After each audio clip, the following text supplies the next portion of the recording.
আচ্ছা, এবার আমরা দেখব পাওয়ার পয়েন্টে কিভাবে ফটো অ্যালবাম তৈরি করা যায়। তো ফটো অ্যালবামটি সাধারণত আমরা যখন কোনো ফটো আমাদের হার্ড ডিস্কে যখন অনেক ফটো থাকবে, থাউজেন্ডস অথবা অনেক ডিজিটাল ফটো থাকবে, বা আমরা যদি হ্যান্ডিক্যাম থেকেও আমরা অন্য কোনো সোর্স থেকেও যদি আমরা ফটো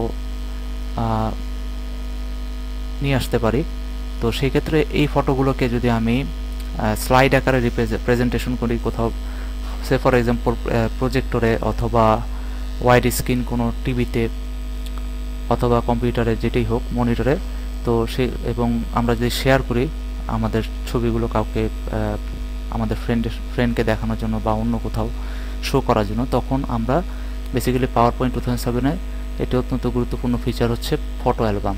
তো এই ফটো অ্যালবাম নিয়ে আমরা এখন কাজ করব। তো এই কারণে আমি প্রথমে এটিকে ক্লোজ করছি। আমাদের বাই ডিফল্ট যে প্রেজেন্টেশন ফাইলটি আছে আমি নো দিলাম। এখন আমি চলে যাব ইনসার্ট বাটনে, ইনসার্ট ট্যাবে রিবনের, দেন আমি ফটো অ্যালবাম, এখানে দেখুন ইনসার্টের মধ্যে ভিতরে ফটো অ্যালবাম, ইলাস্ট্রেশন যে গ্রুপটি আছে, ইলাস্ট্রেশন গ্রুপটির মধ্যে ফটো অ্যালবাম। এই ফটো অ্যালবামের মাধ্যমে আমরা বিভিন্ন ফটো, ডিজিটাল ফটো যেগুলো, সেগুলোকে আমরা অর্গানাইজ করে রাখতে পারি, বা যে কোনো ধরনের ফটো গুলোকে আমরা অর্গানাইজ করতে পারি এবং আমরা স্লাইড শোতে সেগুলোকে দেখতে পারি। তো এই কারণে আমরা এখানে এর নিচে যে একটি পোর্শন, এখানে দুটি পোর্শন, তো এই ফটো অ্যালবামের যে পোর্শনটি এখানে আমরা এটি ক্লিক করছি, নিউ ফটো অ্যালবাম। এখানে আমরা দেখতে পাচ্ছি create or edit A presentation base on a set of pictures. আমরা একটি প্রেজেন্টেশন বেশ কয়েকটি ফটো নিয়ে আমরা একটি প্রেজেন্টেশন করব। তো আমরা এখানে ক্লিক করলাম ফটো অ্যালবামে, দেন আমরা এখানে আছে নিউ ফটো অ্যালবাম এবং এখানে আছে এডিট ফটো অ্যালবাম। তো আমরা নিউ ফটো অ্যালবামে ক্লিক করব। তো এরকম একটি ডায়লগ বক্স আমাদের আসলো।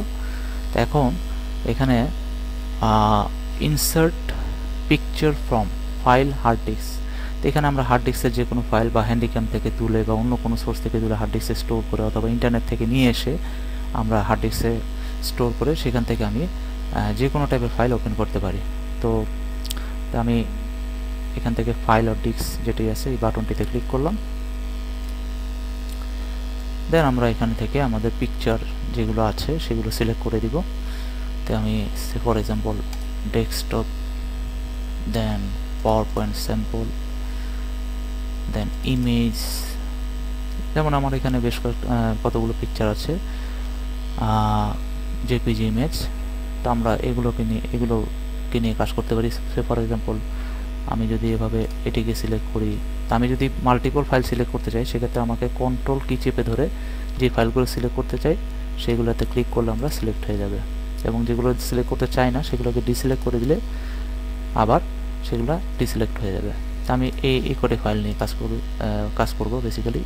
ফর এক্সাম্পল আমি এই কটা ফাইল নিলাম, 1 2 3 4 5 6, এই 6টি ফাইল নিয়ে আমি কাজ করব। এটিকে আমি কন্ট্রোল ছেড়ে দিলাম এবং ইনসার্টে ক্লিক করব।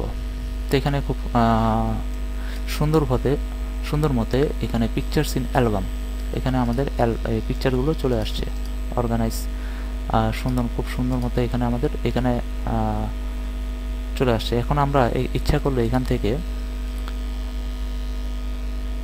এখানে যে বাটনগুলো আছে এগুলোকে আমরা আপ ডাউন করতে পারবো। সে ফর এক্সাম্পল আমি যদি চাই যে আমি এই পিকচারটাকে সবার উপরে রাখবো, তো আমি এটিকে সিলেক্ট করে যদি এখন আপ করি তাহলে সবার ফার্স্টে রাখবো, তাহলে এখন এটি 1 নম্বরে চলে গেল।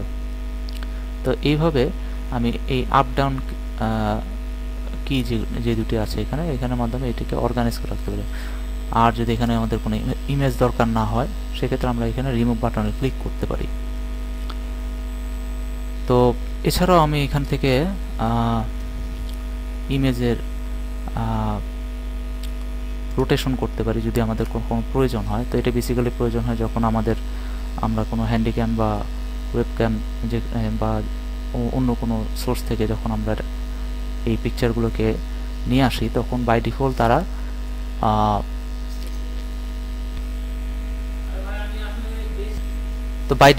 আমরা যে ওয়েব ক্যামেরা থেকে অথবা হ্যান্ডিক্যাম থেকে অথবা অন্য কোনো সোর্স থেকে যদি যখন এই ডিজিটাল ছবিগুলোকে নিয়ে আসি তখন এগুলোর অন্য কোনো ইয়েতে থাকতে পারে, অর্থাৎ আনফরমেটে থাকতে পারে। তো তখন আমরা এটাকে রোটেটের মাধ্যমে এটাকে একটি অ্যাকুরেট শেপে নিয়ে আসতে পারি। তো সেই কারণে এই রোটেট অপশনগুলো। তো এখানে আমি আবার এখানে ব্রাইটনেস কন্ট্রাস্ট কমাইতে পারবো, আবার ব্রাইটনেস কমাইতে পারবো। তো যাই হোক, এই পিকচারের জন্য অবশ্য আমাদের এই কাজগুলো করার দরকার নেই, কারণ এই ব্রাইটনেস কন্ট্রাস্ট মোটামুটি এখানে পর্যাপ্ত আছে। তো এখানে আমরা দেখতে পাচ্ছি টেক্সট বক্স। আমরা যদি টেক্সট বক্স অ্যাড করতে চাই, এখানে আমরা একটি টেক্সট, সাপোজ আমরা এই স্লাইড অর্থাৎ ফার্স্ট স্লাইডটি নাম্বার 1, এই স্লাইডের পরে আমরা যদি একটি টেক্সট বক্স অ্যাড করতে চাই, তাহলে আমরা এখানে ইনসার্ট টেক্সট দিলে আমাদের এখানে 2 নম্বরে একটি টেক্সট বক্স অ্যাড হবে। এভাবে আমরা টেক্সট বক্স অ্যাড করতে পারবো। তারপর এখানে আমাদের অ্যালবাম লেআউট আছে, অর্থাৎ এখানে আমি কিভাবে পিকচারের লেআউটটা কীভাবে, অর্থাৎ এই পিকচারটা কি একটি স্লাইডই থাকবে, নাকি আমি একটি স্লাইডের মধ্যে দুটি পিকচার নিয়ে আসতে পারবো, অথবা দুটি পিকচার, এই যে দেখুন দুটি পিকচার নিয়ে আসতে পারবো। অর্থাৎ একটা স্লাইডে প্রতি স্লাইডে আমাকে দুটি করে পিকচার শো করবে। তো আমাদের যখন এই অপশনগুলো দরকার, যখন আমরা অনেক ছবি, যখন আমাদের ডিজিটাল ছবি থাকবে, 1000 অফ ছবি থাকবে, তখন আমরা ইচ্ছা করলে এই অপশনগুলো সিলেক্ট করতে পারি। 4 পিকচার, 4টি, একটি স্লাইডে 4টি করে পিকচার থাকবে। তো যাই হোক, আমি এখানে ফিট টু স্লাইড দিচ্ছি, একটি স্লাইডে একটি ছবি থাকবে। আমরা এখানে আবার থিম দিতে পারি, অর্থাৎ আমাদের থিম, যে এখানে যে বিল্ট ইন থিম আছে সেগুলো আমরা চুজ করে দিতে পারি এখান থেকে। ফর এক্সাম্পল, আমরা যদি এই থিমটি দিই, আমরা এখানে থিমও দিতে পারবো। তো তারপর এখন আর যদি আমরা মোটামুটি আমাদের হয়ে গেছে, এখন যদি আমরা ক্রিয়েট করি, তাহলে আমরা একটি ফটো অ্যালবাম পাবো। এই দেখুন, আমাদের থিম সহকারে আমাদের যে থিমটি আছে, এই থিমটি আমাদের প্রতিটি স্লাইডে এবং প্রতিটি ছবিতে আমাদের অ্যাড হয়ে গেছে, প্রতিটি স্লাইডের ছবিতে আমাদের অ্যাড হয়ে গেছে। আমার 1, 2, এই যে আমাদের পিকচার, এখানে আমাদের টেক্সট বক্স। আমি ইচ্ছা করলে টেক্সট বক্সটিকে চেঞ্জও করে দিতে পারি। এভাবে যদি আমি সিলেক্ট করি, আমি যদি এখানে লিখি ওয়েলকাম টু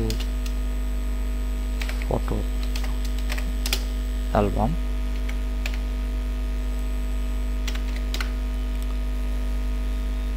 ইচ্ছা করলে আমি এটাকে একটু অ্যালাইন করে নিতে পারি। হোমে গেলাম, তারপর এখানে আমি প্যারাগ্রাফের আন্ডারে এই যে দেখুন সেন্টারে গিয়ে আমি অ্যালাইন করে রাখলাম। যাই হোক,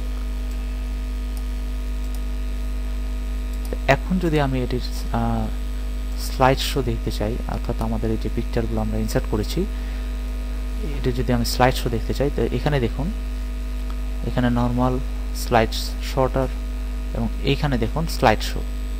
তো স্লাইড শো যদি আমি ক্লিক করি এটিতে, তাহলে আমাদের স্লাইড শো হবে।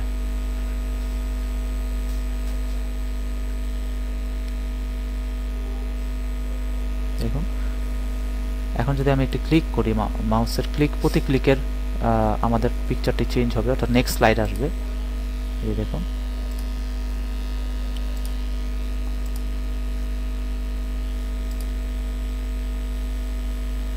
আমি যদি সিলেক্ট করি, আবার যদি স্লাইড শো দিই, এই হচ্ছে আমাদের ফার্স্ট স্লাইড, যেটি photo album by other, created by other. এখানে যে নামটা থাকবে সেই নামটি চলে আসবে। দেন এটি ক্লিক করলাম, নেক্সট স্লাইড, আরেকটি ক্লিক করলাম, ওয়েলকাম টু ফটো অ্যালবাম, আরেকটি ক্লিক করলাম। আমি যদি এখন কিবোর্ড থেকে এস্কেপ বাটনটি প্রেস করি, তাহলে আমি আবার নর্মাল মোডে চলে যেতে পারবো।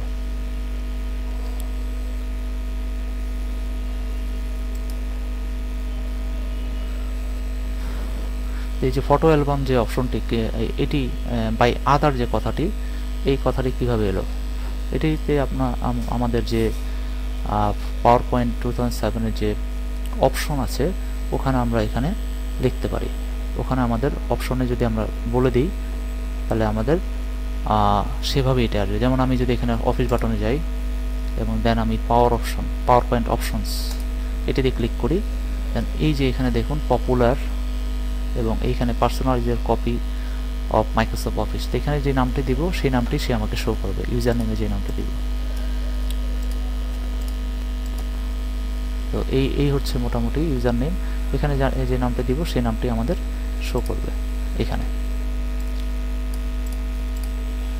তো এই হচ্ছে মোটামুটি ফটো আমরা তৈরি করে ফটো অ্যালবাম আমরা তৈরি করলাম। আমরা ইচ্ছা করলে প্রতি স্লাইড শোতে আমরা যে স্লাইড শোটি দেখলাম সেটিতে ইচ্ছা করলে আমরা দৃষ্টিনন্দন অনেক এফেক্ট দিতে পারি, বিভিন্ন এফেক্ট, ট্রানজিশন এফেক্ট বলে। তো আমরা পরবর্তীতে এগুলো ধীরে ধীরে দেখব।